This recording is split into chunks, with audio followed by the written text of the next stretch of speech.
I still remember the smell of burnt meatloaf and cheap beer. Dad had slammed the oven door so hard, the glass rattled. Mom flinched. I just sat there at the edge of the dinner table, holding my fork like a weapon. Not that it could defend me. Nothing really could not against the way Dad looked at me. Like I was a disappointment molded into human form. "You're 23, Maya, still living under my roof like a leech," he barked, his voice hoarse from yelling at the TV all day. "Shh. You think you're too good for a real job because you're reading those useless business books?" I clenched my jaw. "I'm building something, Dad. You wouldn't understand. It's not a 9 to 5. But he cut me off with a laugh that was more like a growl. "Building what? Castles in the air. Dreams don't pay bills. And you don't pay anything." Mom stood frozen near the sink, her hands still wet with dish soap. Her eyes begged me not to talk back. But I had done that for too long, swallowed my voice to keep the peace. "Not anymore. I never asked you for anything," I said quietly, pushing my chair back. "And if you'd ever seen past your own failures, maybe you'd see that I'm not the one wasting my life." He threw his beer bottle. It didn't hit me, but it shattered just beside my feet. "Get out," he said through gritted teeth. "You? Want to act like you're better than me? Let's see you make it without Daddy's roof." I didn't flinch. My heart was hammering in my chest, but I stood up, grabbed my tote bag, slipped on my shoes. My body was moving, but my brain felt like it had left the room. "You think I'm scared of being out there?" I whispered. He reached into his wallet, pulled out a $10 bill, and tossed it toward me like I was a beggar on the street. "There, start your empire, princess." It fluttered to the floor near the broken glass. I didn't pick it up, but Mom did. Daughter hands trembled as she folded the bill and pressed it into my palm. "Please, just take it," she whispered, eyes glassy. "Don't make it worse." I looked at Horelli, at the tired creases around her eyes, at the silence she wore like armor. She hadn't stood up for me, but I understood. She'd been fighting her own war. I kissed her cheek and left without another word. The cold slapped me in the face the moment I stepped outside. It was late, the streetlights flickering like dying stars. I didn't have a plan, no place to go. Just a phone with 13% battery and a wallet that now held exactly $10. That single quotes as what I was worth to him. I wandered for hours, trying to remember which friend might have a couch or a corner of floor I could crash on. I called Eva. She picked up on the second ring. "May? What's wrong?" Her voice was laced with sleep, but warm. "I need a place to crash, just for a night. You're coming over now. No questions." By 2 a.m., I was curled up in Ava's spare room, if you could call it that. Was more of a storage closet with a futon, but it felt like the safest place in the world. As I lay there staring at the cracked ceiling tiles, the weight of everything settled on my chest. I could hear Dad's voice on a loop in my mind every time he told me I was ungrateful, selfish, stupid. Every time he laughed when I said I wanted to build something of my own. That night I cried. Not because I was afraid, but because I knew this was the beginning of something. I couldn't turn back from Dot, and in the quiet of that tiny room, with $10 in my pocket and no home to return to, I opened the Notes app on my phone and typed 5 words, $10 to $1,000,000. It sounded ridiculous, laughable, but it was mine. Morning came too fast. I hadn't really slept. My body was sore from the lumpy futon, but it wasn't just that. It was the weight of everything: homelessness, humiliation, hopelessness, flessing into my bones like cold metal. Eva knocked softly and cracked the door open. Her red curls were a mess, and she held 2 steaming mugs in her hands. I didn't know if you needed coffee or cocoa, she said with a sad smile, so I made both. I took the cocoa. It tasted like kindness and childhood. I almost cried again. "You don't have to thank me," she said before I could speak. "But you do have to promise me one thing." I looked at her. "What?" "You won't give up. Not on yourself. Especially not now." That broke something open in me. Because truthfully, I had considered quitting, taking some dead-end job just to stay afloat, letting life swallow me whole like it had done to so many. Girls who started with fire but ended with silence. But Eva didn't see me as broken. She saw me as paused, and I decided to believe her. I spent the next few weeks hustling like my life depended on it, because it did. By day, I worked at a grimy diner on the edge of town. Cruisy floors, rude customers, cracked counters. I wore a name tag that spelled my name wrong and served bottomless coffee to men who tipped like their wallets were empty by night. I taught online classes in marketing and business basics. Just $15 an hour, but it kept me afloat. Barely, and in between, I studied. I read every free PDF, watched every seminar, signed up for free webinars, and sat in the back of community college business lectures just to soak up knowledge.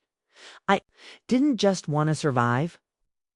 I wanted to build something so strong that no one could ever throw me out of it. One rainy Thursday, I saw a flyer taped to the window of the library. Small Business Bootcamp minus 3-day crash course free. For first-time entrepreneurs, it felt like the universe had scribbled it just for me. I signed up immediately. The workshop was held in a half-dead co-working space downtown. Fluorescent lights buzzed overhead, and the coffee tasted like boiled regrets. But I didn't care. It's why I was there to learn. That's where I met Mr. Rosario. He was one of the guest speakers, a real estate mogul, with a voice like gravel and a face carved by both wisdom and exhaustion. He didn't sugarcoat anything. If you're here to make fast money, leave now, he said, scanning the room like a hawk. Business is brutal. You'll fail more than you'll succeed. You'll work while others sleep. You'll be laughed at until you're paid. Everyone clapped politely. I stared at him like he was speaking a forgotten language I was born to understand. After the session, I waited until the room emptied out, then approached him. Mr. Rosario, I said, that was the most honest thing I've heard in weeks. He didn't even look up from his notebook. That's so? I want to learn. Real estate, investing, debt management, whatever you're willing to teach, I'll intern. Clean your files. I'll get your coffee. Just give me a chance. He glanced up at me then, his sharp gray eyes narrowing. What's your story? I hesitated, then told him. Not all the messy details, but enough to show I wasn't just another starry-eyed kid. I told him about the $10, the eviction, the long nights, the bruised ego, the hunger. He didn't blink. You got grit, he said finally. That's good. But grit without direction is just suffering. I'll give you 3 weeks. Unpaid, you quit once, you're done. You show up late, you're done. You think you know more than me, you're done. I nodded. Deal. Working for Rosario was like jumping into a shark tank with paper cuts. He barked orders, made me redo everything twice, called my spreadsheets junk and my pitches infantile. But every insult came with a lesson. He showed me how to find distressed properties, how to evaluate debt, how to read between the lines of desperate sellers. He walked me through real deals, let me listen in on calls, handed me blueprints and balance sheets like tests I had to solve or fail. I soaked it all in like a starving sponge. After 3 brutal weeks, I came in early one morning to find a small sticky note on my desk. You're hired. $600 a week. Welcome to the deep end. I stared at it like it was a golden ticket. That night, I went back to Ava's apartment, bought a small notebook, and wrote across the first page, $10 to $1 million chapter to begins. And just like that, I wasn't just a girl who got kicked out anymore. I was a woman who had started building her empire by the time I earned my first paycheck from Rosario. I treated that $600 like it was $1 million. Not because it was much, but because it was mine, earned. Not handed to me with bitterness or shame, like Dad's $10 humiliation. This was money born of sweat and swallowed pride. I celebrated by buying a new pair of shoes secondhand, but solid. My old ones had holes in them from running to catch buses and chasing opportunities like thievewear, slipping trains. The rest, I saved every penny. I started tracking my expenses like a hawk, counting coins like I was building my freedom 1 cent at a time. I also moved out of Ava's apartment, even though she begged me to stay until I was more stable. May, it's not a burden, seriously. You're my best friend, and you clean better than any roommate I've ever had.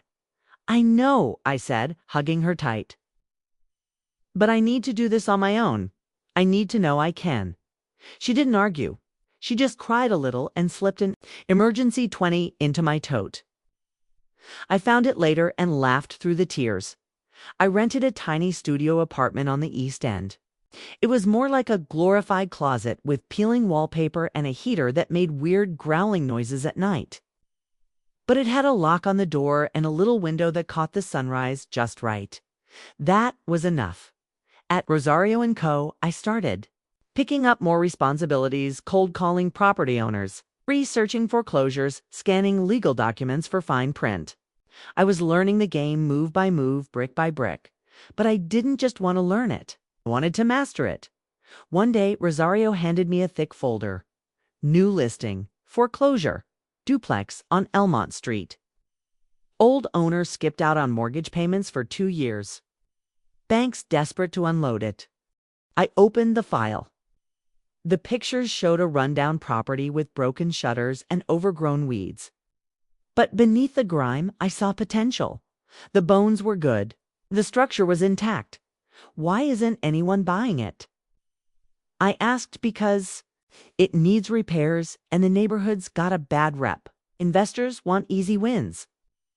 I don't, I said, before I could think twice. He raised an eyebrow. You want this one? I nodded. If you'll help me run the numbers. He leaned back in his chair and crossed his arms. You're serious, kid? As a heart attack. He gave a slow, crooked smile, the first genuine one I'd seen. All right, then let's get to work.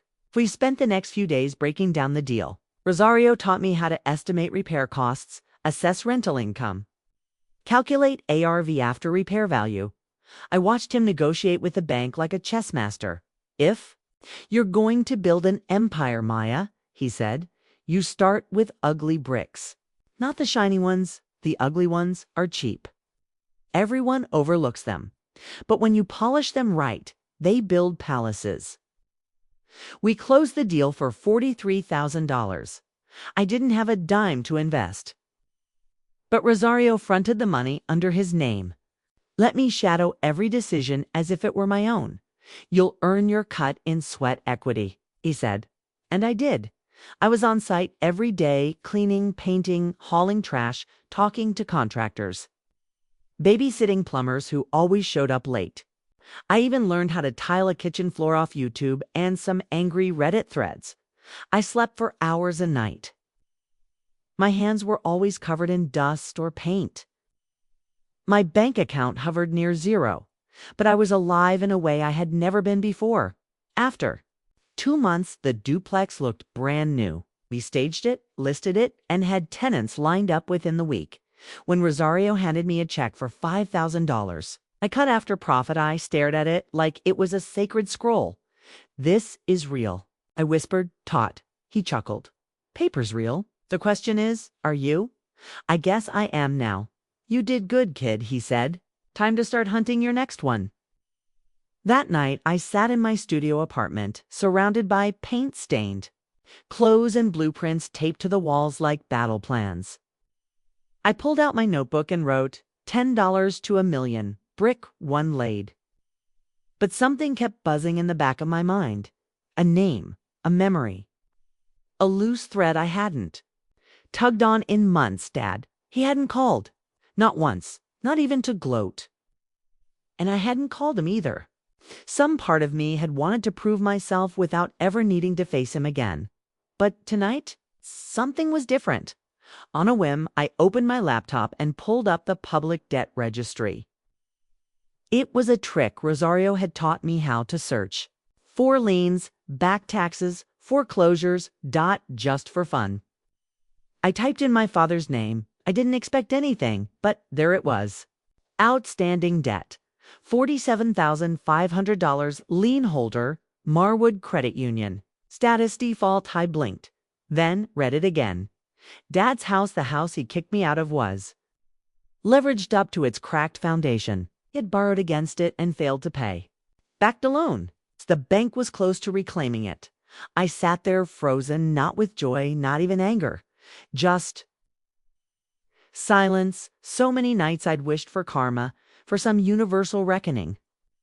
But now that it was staring me in the face, all I felt was clarity. I picked up my phone and dialed Rosario. I want to buy a debt. Said Rosario didn't respond right away when I said I wanted to buy a debt. There was a pause sharp. Cold silence, like he was calculating whether I'd lost my mind or finally found my edge. Whose debt? He asked. I hesitated. My father's. Another pause. Then he chuckled. Now this is interesting. I'm not trying to get revenge, I said, though even I wasn't sure if that was entirely true. I just want control. He threw me out like trash. I want to own what he took for granted. Rosario didn't moralize. He didn't blink.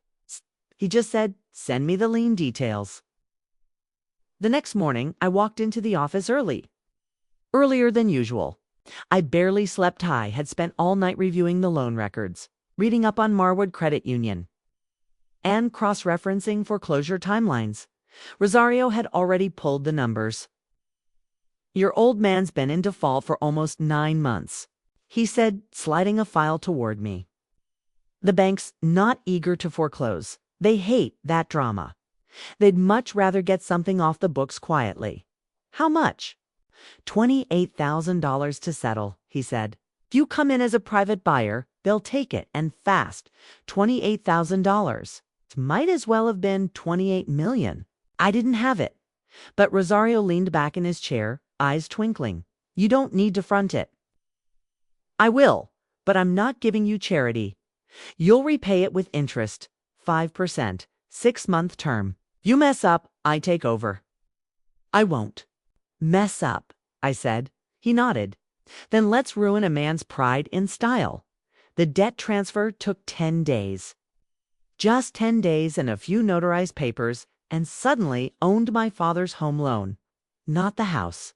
Not yet, but the strings that controlled it. Those were in my hands now. I didn't go to the house right away. Wanted to do it right. Clean, official. So I had a letter drafted.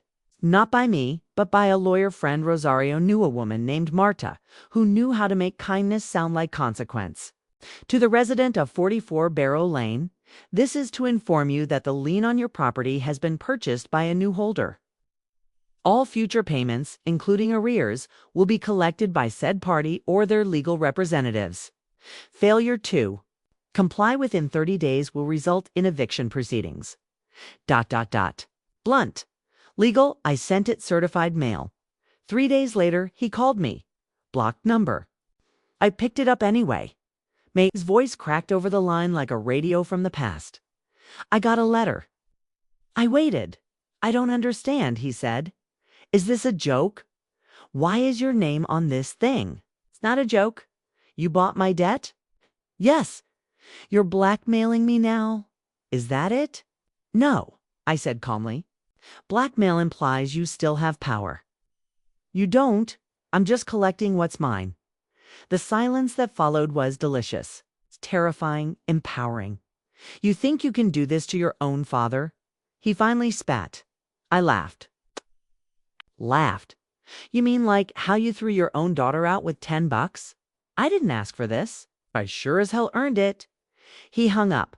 I could have taken the house. Forced foreclosure. Legally, I had the right. But that wasn't the move.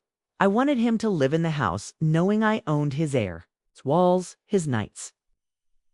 I wanted him to mail me the check every month and wonder if I'd cash it or snap it in half just because I could. So I sent a new letter. Revised terms, you may remain in the property under a rental agreement.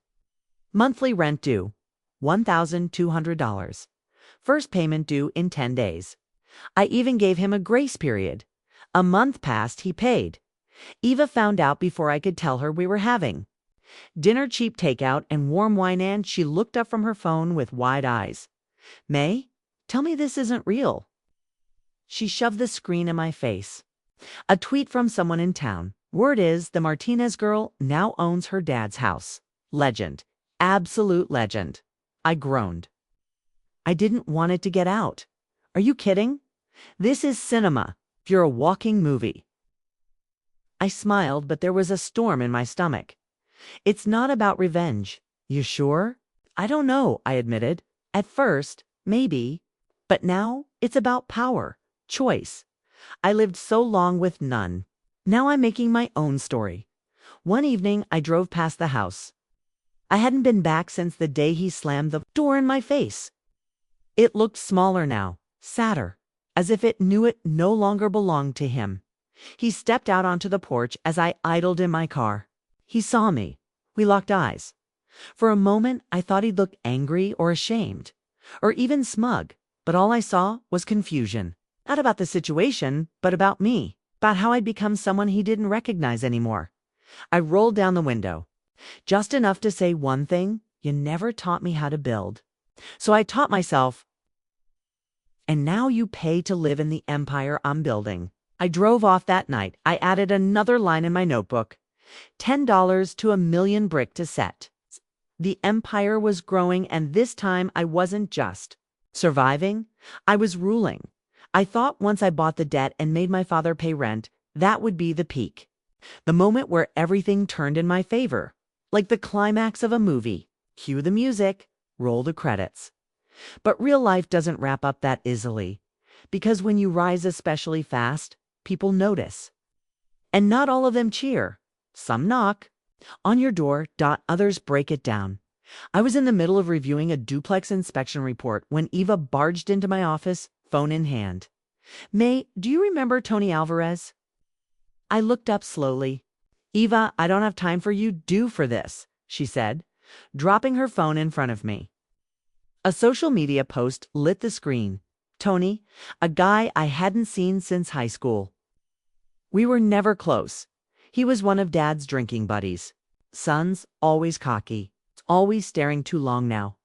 He was apparently back in town, and he'd posted a photo of my father, looking worn out, sitting on a porch with a caption, "Respect your elders even if they pay rent to their kids now." Damn shame. Hashtag Martinez family drama. My stomach turned. He's trying to humiliate you, Eva said. They're painting you like a villain. I scrolled through the comments. Laughing emojis. Gossip. Pity. One read. She flipped on her own. Blood for a check. Cold world. Another. That's what happens when girls get too much power. She probably thinks she's a queen now. I set the phone down. Eva waited. Aren't you going to say something? I stood slowly. No. I groaned. I didn't want it to get out. Are you kidding? It's a cinema? You're a walking movie? I smiled, but there was a storm in my stomach. It's not about revenge. You sure? I don't know, I admitted. At first, maybe, but now. It's about power. Choice. I lived so long with none. Now I'm making my own story. One evening, I drove past the house. I hadn't been back since the day he slammed the door in my face.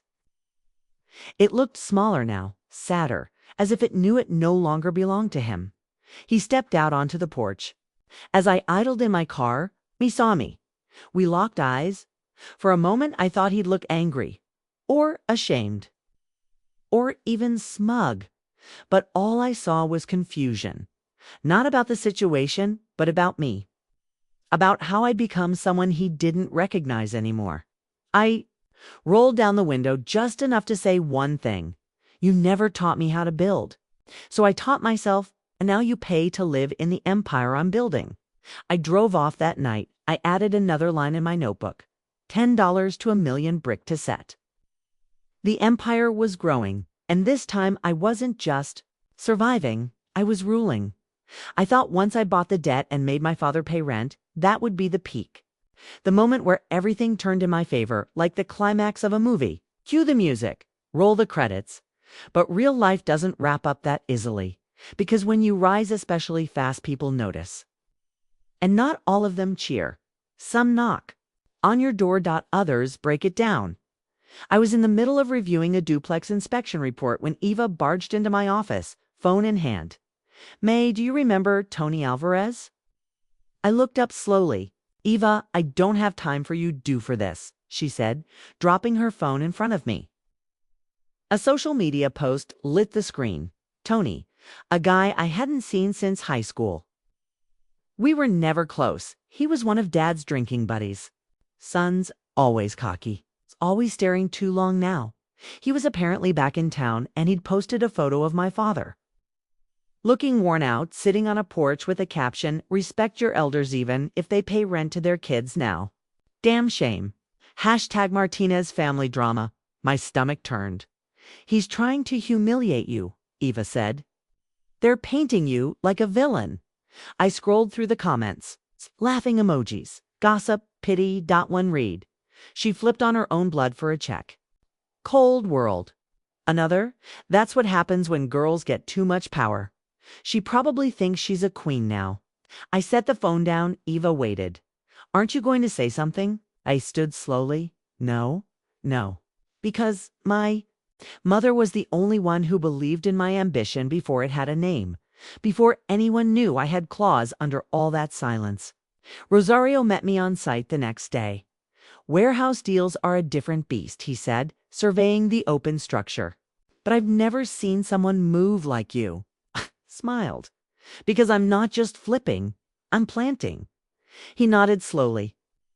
And your roots are deep. We walked the perimeter and I could already hear it in my mind. Kids laughing. During workshops, vendors sharing stories. A hum of ideas being born. A legacy not inherited. Built that night. I stood in front of the bathroom mirror in my studio apartment, the same mirror I used to cry in front of when I was broke. Scared and angry. But tonight, I wasn't angry. I was ready. I opened a drawer and pulled out the envelope I'd hidden months ago. Inside were the original copies of the property deed for my father's duplex signed, stamped, notarized. I ran my thumb over the embossed seal. And then I did something wild. I put it in another envelope and wrote his name on the front too. Days later, I walked up his porch for the first time in almost a year. He opened the door like he'd been expecting me. No words. No surprise. Just tired eyes and a hint of confusion. I held out the envelope. He stared at it. What's this? It's yours, I said. The house. I signed it back. He looked at me like I'd grown a second head.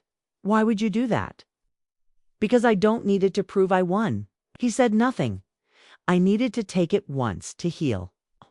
To breathe. But I don't need to keep it to know my worth. Still silent. But you need to take care of it now. It's your home. Protect it. His voice cracked. You're serious? I nodded. This time I'm choosing what I pass down. And resentment isn't part of that. He opened his mouth, then shut it again. I turned to leave, but before I stepped off the porch, he spoke. Maya, I froze. Your mom would be proud. I didn't cry. Not there, not then. But I carried those words in my chest like armor. Weeks passed. The Midtown Warehouse project broke ground. Investors showed up. Sponsors reached out. I was named in a local magazine as one of the 30 under 30 reshaping the city. But that wasn't what made me feel powerful. What did? Standing in front of a group of 16-year-old girls from the neighborhood, telling them how I turned $10 into 10 buildings and seeing them believe it was possible for them. Eva and I stood in the center of the empty warehouse shell one evening. The sun was setting through the skeletal beams. She looked around and smiled. You remember when all you had was a planner and a beat-up car? I laughed. Yeah, and you said maybe aim lower? She grinned. I was scared for you, but you weren't. I looked around. I was scared. I just didn't stop. Later that night, I wrote the final entry in the journal I started when I had nothing. Legacy isn't blood. It's what you build with your pain, your will, and your joy.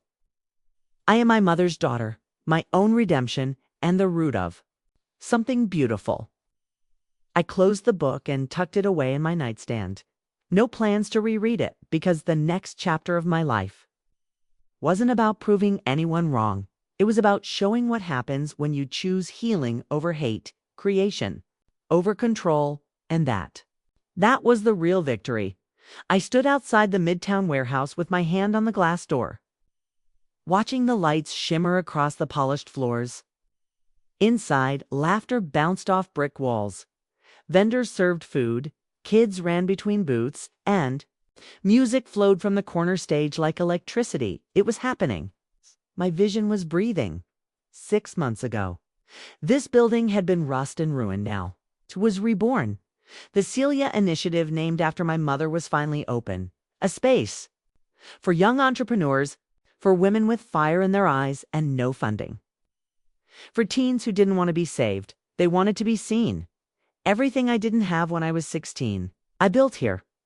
I slipped inside quietly, letting the buzz of the evening swallow me whole. Banners in pink and gold lined the walls. Power is planted here. Eva found me by the juice bar. You look like someone who just time traveled. I did, I said, smiling. From eviction to this. She clinked her glass against mine. To the girl who made concrete bloom. I gave a short speech near the stage, nothing dramatic, just gratitude. Rosario stood off to the side, arms folded proudly. A few local reporters took notes. But I barely noticed, because standing near the back wall was him, my father. He hadn't said a word since I gave the house back. I watched him shift nervously, like he wasn't sure if he was welcome. He wasn't the man who'd once slammed a door in my face. He looked older now, smaller. His hands were clasped behind his back like a schoolboy. After the speech, I weaved through the crowd and stopped in front of him. He looked down at me. You really did all this? I nodded. With $10 and a bruised ego. He chuckled. And a whole lot of grit. There was silence between us for a moment. Heavy but not hostile. You named it after your mom. He said she deserved it. He nodded. She would have been proud. I searched his eyes. And you? He looked around. I was wrong. About everything. I didn't say anything. I didn't have to dot. Then he did something I never expected. He pulled out a small, folded piece of paper from his coat and handed it to me. What's this? Something your mom wrote. I found it when I was cleaning out old drawers. I opened it. The ink was faded, but I could still read the words. Our daughter's going to be fire and stone. She burned through ceilings and still stayed grounded. I just hope I live long enough to watch her rise.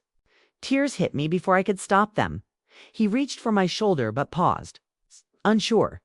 So I did something neither of us saw coming. I stepped forward and hugged him, just long enough to remember how human we both were. Later, I stood by the window of my office upstairs overlooking the celebration below. A young girl in a red hoodie stood at the mic rapping about survival and dreaming big. Her voice cracked halfway through. She paused. I held my breath with her. Then she looked up, saw the crowd still cheering and kept going. That moment was everything. This wasn't about revenge. Not anymore. It was about redemption. About reclaiming space. Not just physically, but emotionally. Generationally, I had spent so long trying to prove I could win. Now I just wanted to build. Around midnight, when most of the guests had trickled out, I walked back through the space one last time. I could still hear laughter echoing faintly, smell the faint trace of spiced tea, the heartbeat of something beginning. In the lobby, I saw the girl from the mic again. She was packing up her notebook alone. Hey, I said gently. She looked up, startled. You killed it up there. She laughed nervously. Messed up. No, I said. You kept going. That's what matters. She smiled. Then she asked, how did you know this place was possible? I thought for a second, then said because no one gave me a key, so I built the door instead. When I got home, I placed my mom's letter in the drawer with my journal, and I wrote one final line. He kicked me out with $10, but I built a city on it. And now I give the next girl her first brick. I started with $10 in my pocket and a bruised heart. Now, I had 10 buildings, but more importantly, I had peace. It was a rainy Saturday morning, the kind where the sky feels like it's weeping with you. Soft, constant, and full of meaning. I sat at my kitchen table sipping black tea from a chipped white mug. The same mug I'd had since the day he kicked me out. I'd kept it not out of nostalgia, but as a reminder, start with what you have. Across the table sat Eva, still half asleep in her hoodie, chewing on a pen cap and sorting through papers for our next youth grant. "We're booked solid for 3 months," she mumbled. "And the press wants another interview." I smiled. "Let's hold off. No more headlines for now." "Why?" "'Cause I don't need to be seen," I said. "I need to stay building." The city looked different now. Or maybe I did. Every corner had a fingerprint of who I used to be and who I'd fought to become. The bakery on Jefferson, owned by a single mom who used to sleep in her car. The bookstore I funded anonymously because the owner reminded me of my mother. The skyline that used to intimidate me. Now I had keys to parts of it, but I didn't feel like I'd conquered it. I felt like I'd joined Eton my own terms. Later that week, I was invited to speak at a high school on the east side where kids wore hunger in their eyes and ambition in their bones. I stood in front of 20 girls, okay? Most of them with chipped nails and too big dreams, okay? And I told them the truth, not the polished version, the real one. I was thrown out of my father's house with $10 and no plan. I wanted to scream. I wanted revenge. But what I needed most was to believe I wasn't done. They watched me like I was a living myth. But you know what saved me? I continued. Not money, not a man, not luck, choice. The choice to fight for something I couldn't see yet. The choice to believe I was worth more than what I was handed. One girl in the front row whispered, "I want to be like you." I looked her in the eye and said, "Don't. Be better." That night, I drove back to the old neighborhood. Just once more. The streetlights buzzed like always. Kids played in puddles. Music leaked from cracked windows. I passed by my father's house. He was outside watering the dusty lawn. He saw my car. I slowed down. We exchanged a nod. Nothing more, but in that moment it felt like enough. You see, my story didn't end in revenge. It ended in redirection. I could have spent years trying to make him suffer. Instead, I built a world that made his words irrelevant. Because forgiveness isn't weakness. It's freedom, not for them. For you, the next morning, I visited the Celia Initiative before it opened. I walked through the quiet halls, past murals of brown girls with wings and, quote, walls with fire starter phrases like "built from the bottom" and "your trauma is not your ceiling." I stepped into the conference room and lit a single candle beneath my mother's photo. "Still with me," I whispered, "and I swear." The air shifted. On the rooftop, I looked out over the city. From this view, I could see almost all 10 buildings I owned. Not fancy skyscrapers, just strong, steady roots in places people forgot. Each one had its own story, its own version of me. And yet, none of them were really mine. They belonged to the girls still coming, still fighting, still dreaming with empty hands and big hearts. Sat on the rooftop ledge, pulled out my old journal, now full cover to cover, and wrote one final entry. I was evicted, humiliated, and underestimated. But I turned $10 into 10 buildings. My name is Maya.